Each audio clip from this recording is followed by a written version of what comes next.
an evolving and emerging Indian American community committed to preserving the vast customs of a vibrant cultural heritage.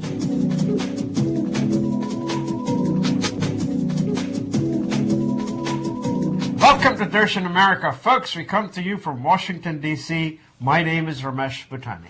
And I'm Aastha Verma. And before we start, from both of us, we want to wish you a very happy Diwali. You know, this is an exciting time of year, and Diwali, I think, comes at the perfect time because it's all of the holidays put together in one big row. And not to mention all of that, you had the elections that just went by. And what an exciting week. I mean, all of this build-up to the elections, and then now we can look back and analyze the results. Not a big surprise that the Republicans came back strong, although the Democrats still managed to cling on desperately, I should say, to the Senate. But I want to tell you, celebration of Diwali is the triumph of good over evil. But in this election, folks, that was not the case. I want to tell you, Tea Party won big. Tea Party, the Verma parties, that's what we should call them. Verma Party is not only Republican, but it's also Democrat. You know, I thought it was interesting. I don't know if you watched some of these victory speeches. I watched the one, Rand Paul, who was the first one of the night. And, of course, he was the big Tea Party candidate winner. But I thought his speech was interesting. You know, he said, we are policing both sides. Yep. We're policing the Democrats, and we're policing the Republicans as well. And what he was, I think, speaking to is that strong middle constituency, the independents, who went for Obama 2 years ago, and now are dissatisfied with Obama's policies and decided to vote either for the Republican Party or for the Tea Party. But, you know, the fact that he said, look, we're policing both sides and we're going to keep vigilance on both sides of this, I thought was an interesting stance to take, rather than to say, you know, we are purely with the Republicans, or rather than be associated as that right, you know, extreme conservative wing of the Republican Party. It was interesting about his speech. He says, we're coming to take back our government. And Mitch McConnell, who is the Senate's minority leader, who was actually against Rand Paul, I'm wondering, is Rand Paul going to run to become the minority leader of the Senate in his first year? I think that'll be tough. I think that's going to be tough to do. I think Rand Paul is an interesting phenomenon. People will be watching what he's doing, but for him to come in and try to stake that role or take it away from Mitch McConnell, I think that's going too far. I don't think he'll be successful in that. But he managed to get my attention during his victory speech, and I'm actually paying more attention to the Tea Party. So one way or the other, they achieved their purpose. You know, this is such an interesting election because there's so much rhetoric around big government and government spending. The reality is, President Obama's had 2 years. 2 years is really nothing when you look at the political landscapes and how long it takes legislation to go through.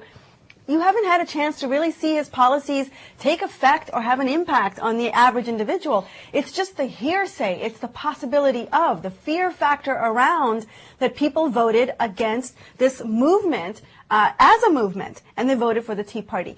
Another interesting note, you know, the Tea Party didn't do any favors to women. As much as you saw these women being on the forefront, Sarah Palin, Christy O'Donnell, Sharon Engel, Meg Whitman, the fact is a lot of them lost their races. And the Tea Party didn't necessarily help the Republican or the Democratic women get into the House. A lot of the seats that were lost in the House were women. And so consequently, this is the first time in decades that there will be lesser women in Congress than there were. You know, each year or each election cycle, the women have gained seats. This is the first time in a while they're going to lose seats. But they won a lot of seats around in the states, and that's where they will come from in the next 2 years. But, you know, women didn't vote for the Republican side, but about 49% and 51% for the Democrats. But everything said and done, I want to tell you, one of the things that I felt that the voters were angry at is the budget. That much red ink is really very, very scary for this country. I mean, look at our own household, folks. 60%, maybe 50% of the income is entitlement, like from paying mortgage or cars or insurance and the others. But we have 40 to 50% of the money that every month we can decide what to spend on. But in America, it's like 90% is all spoken for, only 10%. So consequently, anything that happens, you're going to start borrowing money. And that is the key issue, and that needs to be fixed. I have to agree with you on that. Rand Paul made the same point. In fact, it was the first thing he said is, look, we have to balance our budgets at home. We have to balance our budgets at the state level. Why is it that the federal government is not required to balance its budget? So this concept of a balanced budget amendment, something that has been brought up before. These are not radically new ideas. No one has done it, but this time I hope Correct. they do it. I think that there's enough momentum now. These independents have made their voice known, whether it was voting for Republican Party or voting for the Tea Party. The fact is, this out-of-control spending, as it's being perceived, that's going to be the forefront issue. And until the economy gets better, I think ultimately, until the economy gets better, President Obama has no chance, no shot of really coming across and getting his agenda to go through Congress. One other thing, folks, Nikki Haley from South Carolina, congratulations to her. She won her governorship. She did, and she did it very impressively. Yes. I saw an interview of her, and of course, she was boosted a little bit by the Tea Party and by Sarah Palin specifically. But in her interview, she was very, I should say, reserved and somewhat couched the whole Tea Party thing and said, look, yes, they came and helped us out, but the reality is we were already a force to contend with.